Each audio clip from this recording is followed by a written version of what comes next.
అయితే ఈ పెట్రోల్లో కేంద్రంపై మరొక విమర్శ ఏమిటంటే ఈ పెట్రోల్ వ్యాపారాలు ఎక్కువగా ఇప్పుడు మన జాతీయ రోడ్డు రవాణా శాఖ మినిస్టర్ నితిన్ గడ్కరీ వాళ్ళ కుమారులయే ఇందులో వ్యాపారాలు ఎక్కువగా ఉన్నాయని మరొక విమర్శ వినబడుతుంది.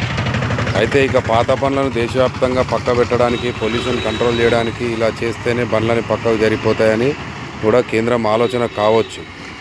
ఈ ఆలోచన బాగానే ఉంది, కానీ ఇప్పుడు మిడిల్ క్లాసు కార్లైనా పెట్రోల్తో నడిచేది ఏదైనా కానీ 2023 సంవత్సరంకు 2022-21 కింది సంవత్సరాలు ఉన్న ఏ బండి కూడా ఎక్కువగా పెట్రోల్ పోసి మనం బండ్లలో నిలవబెట్టుకునే ఛాన్స్ కూడా లేదు.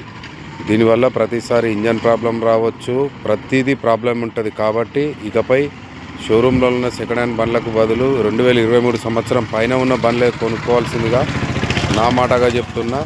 దీనివల్ల చమురు మనం ఇంకొకటి ఏంటంటే పెట్రోల్ ధర తగ్గించే ఛాన్స్ ఉన్నా కానీ సెంట్రల్ గవర్నమెంట్ పెట్రోల్ ధరలు తగ్గించడం లేదు. అదే 110 రూపాయలు, అదే 112 రూపాయలు అలాగే ఉంది. ఈ పాత బండ్లను తీసేస్తే ఈ స్టాప్ అంతా ఎక్కడ పోతుంది, మిడిల్ క్లాస్ ఎలా బతకాలనేదే నా క్వశ్చను. Thank you.